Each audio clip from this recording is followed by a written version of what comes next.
अभी ये वाला जो ट्रैक है उसका मैं आपको सेटिंग दिखा दे रहा हूँ। दोनों साइड सेम है, ठीक है, कोई अलग नहीं है, दोनों साइड सेम है।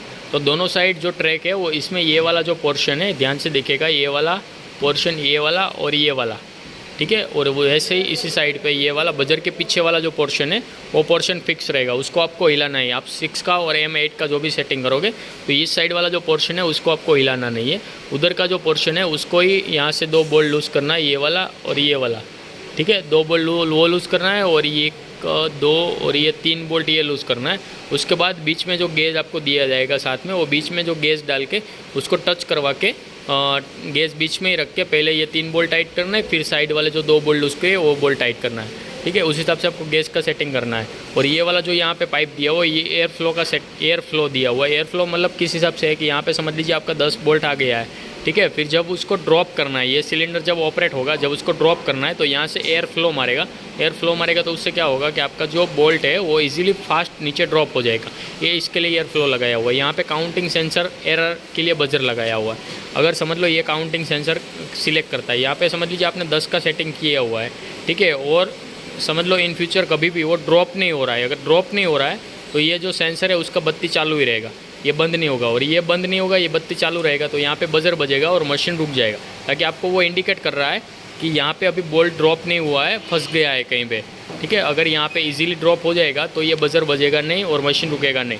अगर यहाँ पे अगर देखिए सेंसर अगर लाइट चालू का चालू रहेगा तो आपका काउंटिंग में एरर आ गया है, मीन्स कि आपका बोल्ट कहीं फंस गया है। और जब ड्रॉप होगा तो ड्रॉप होने के बाद ड्रॉप होगा तब उस टाइम पे क्या होगा, इसके नीचे बोल्ट नहीं रहेगा और ये लाइट बंद हो जाएगा, बंद हो जाएगा, मतलब अपना जो सेटिंग किया है वो प्रॉपर है। उसके बाद ये वाला दूसरा वाला सेंसर लगाया है, वो किस काम करेगा, तो वो ये काम करेगा कि यहाँ पे समझ लो यहाँ तक बोल्ट भरेंगे तभी वो आगे वाले 2 सिलेंडर है उसको ड्रॉपिंग का कमांड देंगे, ये उसके लिए है, ठीक है। अगर यहाँ पे बोल्ट नहीं आया तो तब तक यहाँ पे ड्रॉप नहीं होगा। जब यहाँ पे बोल्ट आएगा और यहाँ पे लाइट जलेगी, ठीक है, तभी यहाँ पे ड्रॉप होगा। अगर यहाँ पे लाइट नहीं जली तो यहाँ पे ड्रॉप नहीं होगा। और ये लास्ट वाला जो सेंसर दिया हुआ है वो वाइब्रोमीटर के दिया हुआ है। अगर वाइब्रोमीटर पूरा यहाँ तक भर गया और यहाँ पे सेंसर में लाइट आ गया, ठीक है, तो ये वाइब्रोमीटर स्टॉप हो जाएगा, चलना बंद हो जाएगा। यहाँ पे सेंस आया तो ये स्टॉप हो जाएगा। अगर यहाँ पे सेंस नहीं आ रहा है और वो 3 से 4 सेकंड तक वेट करेगा बोल्ट का आने का, जब बोल्ट यहाँ नीचे से पास होगा तो यहाँ पे लाइट चालू बंद होगा। अगर यहाँ पे 3-4 सेकंड तक कोई बोल्ट आया ही नहीं तो ये बजर बजेगा, ठीक है, ये बजर बजेगा, मशीन स्टॉप नहीं होगा, ये बजर बजेगा। जब ये बजर बज रहा है तो समझ लेना आपको कि फीडर में कहीं बोल्ट फंसा हुआ है। और वैसे ही सेम यहाँ पे भी यही लगाया हुआ है, ये भी पाया फ्लो है जो वो बोल्ट को आगे फॉरवर्ड करने में ईजी रहेगा, इसलिए एयर का फ्लो लगाया है। सेम इसी साइड वही डायरेक्शन वही सेम है, ठीक है। जब आप 8 का और 6 का सेटिंग कर रहे हो तब अब ये वाला सेंसर का कोई बोल्ट आपको ओपन नहीं करना है, यहाँ पे भी कुछ नहीं खोलना है और यहाँ पे भी कुछ नहीं खोलना है। आपको जितना बताया गया उतना बोल्ट ही खोलना है, ठीक है। और उसका जो एयर फ्लो दिया हुआ है आपको सबका एयर फ्लो का वाल स्लो फास्ट करने के लिए यहाँ पे दिया हुआ है, ठीक है। इससे आप अगर फास्ट कर दोगे तो एयर का फ्लो एकदम ज़्यादा बढ़ जाएगा और इससे स्लो करोगे तो एयर का फ्लो स्लो हो जाएगा। ऐसा 2 वाल दिया हुआ है।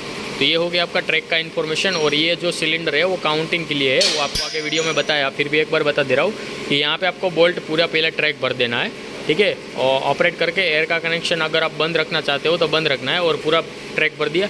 उसके बाद यहाँ पे 10 बोल्ट काउंट कर लेना है, इसका जो बोल्ट का जो हेड होता है वो काउंट कर लेना है। और 10 बोल्ट समझ लो यहाँ पे काउंट हो रहा है। फिर ये जो 11वां बोल्ट है तो 10वां और 11वां बोल्ट के नीचे वाले भाग में, ये नीचे वाले भाग में देखिए यहाँ पे जो गैप दिख रहा है ना आपको, यहाँ पे जो गैप दिख रहा है उसके अंदर ये सिलेंडर का जो पॉइंट है उसे सेट कर देना है, ठीक है। ताकि वो क्या करेगा, जब ऑपरेट होगा तो 11वां बोल्ट को रोक के रखेगा और 10 बोल्ट आगे से वो नीचे गिरा देगा। उस हिसाब से उसका सेटिंग करना है।